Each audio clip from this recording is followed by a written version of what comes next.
A minha impressão foi que o Palmeiras foi, de fato, defensivo demais numa situação de respeito à Vila, de respeito ao ambiente, de evitar que houvesse hoje em Santos um resultado que determinasse muita coisa para a partida de volta. E, de fato, não houve. Mas é uma vantagem que, num clássico, numa decisão de campeonato, é preciso respeitar sempre. Agora, o Santos, para mim, é o destaque.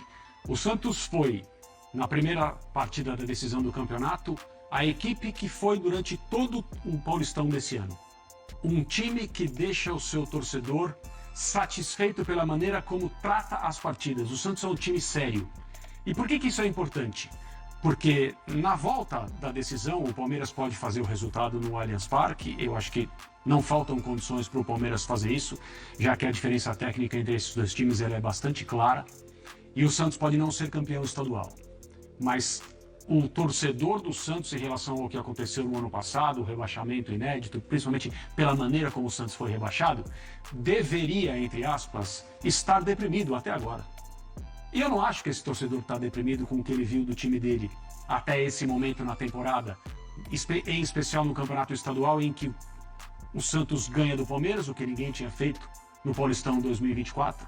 Desculpe te interromper rapidamente. 20 jogos de invencibilidade. Exato. A última derrota do Palmeiras foi no Brasileirão para o Flamengo. Não é pouca coisa. E não foi um resultado circunstancial. O Santos correu risco, porque o Santos se defendeu com 4 jogadores atrás contra um ataque que pode ter um 5º jogador chegando. Talvez o posicionamento e as tarefas defensivas do Veiga, que muitas vezes é esse jogador, tenham atrapalhado uma estratégia ofensiva do Palmeiras, que talvez não tenha tido tanta força quanto a gente imaginava que teria, mas esse sistema, com o Carille e os jogadores do Santos compreendendo bem aquilo que o treinador pede desde o início do campeonato, é um sistema que torna o Santos mais forte, mais perigoso, sem ser um time brilhante, mas trabalha demais, é muito sério, não desiste de partidas e hoje tratou o jogo, independentemente do seu adversário, do seu poder técnico e de ser quem é, títulos em sequência, etc., como uma equipe que o Santos poderia bater na sua casa, e aconteceu com méritos. Os jogadores do Santos que compõem esse grupo e essa comissão técnica têm um motivo para estar orgulhosos, independentemente do que vai acontecer ao final do segundo jogo, que é restaurar, principalmente depois de hoje, um sentimento do santista de ser bem representado pelo seu time. Eu acho que o santista mais racional não sente isso há muito tempo. Antes de tocar a bola aqui para o Gustavo Zupac, queria destacar 2 detalhes, ou 2 assuntos da fala do André. Um deles, a intensidade do Santos, que não foi só hoje, contra o Red Bull Bragantino também, assim, uma entrega na marcação, uma intensidade, uma superioridade em cima de um time do Red Bull Bragantino, que é um time também muito forte e que foi muito inferior ao Santos. Então isso acho que a gente tem que destacar. Vamos falar ainda muito do Fábio Carille, que pode ser tetracampeão paulista.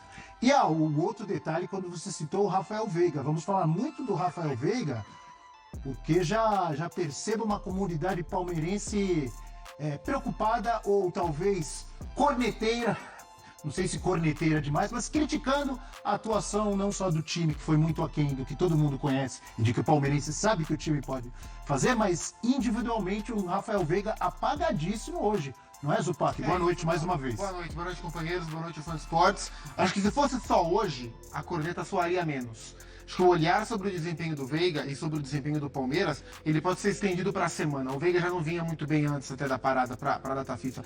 Mas a semana do Palmeiras, em termos de rendimento, ela foi decepcionante para o torcedor, né? O Palmeiras contra o Novo Horizontino fez um gol na faixa inicial do segundo tempo e controlou o jogo a partir daí. Mas até então era o Palmeiras que estava sofrendo contra o Novo Horizontino. E hoje sofreu de novo contra o Santos. E hoje, assim, no segundo tempo, depois do gol sofrido, Palmeiras, e depois das trocas que o Abel fez, o Palmeiras passou a ter um volume ofensivo muito grande. Criou muita chance, empilhou a finalização. João Paulo salvou, poderia até ter empatado o jogo. Mas isso depois do minuto 70, sei lá, durante 70 70 minutos do jogo, o Palmeiras teve dificuldade para impor o seu volume de jogo contra a equipe do Santos. Eu acho que esse olhar é um olhar de preocupação para o rendimento atual do Palmeiras. Você toca num ponto, quando você fala da intensidade do Santos e traz a comparação com o jogo do Bragantino, que é interessante. E o Fábio Carilli falou até isso na coletiva pós-classificação contra o Bragantino. Porque esses dois times que o Palmeiras bateu, o Red Bull Bragantino e o Palmeiras, são equipes que têm uma vantagem muito grande em relação ao Santos,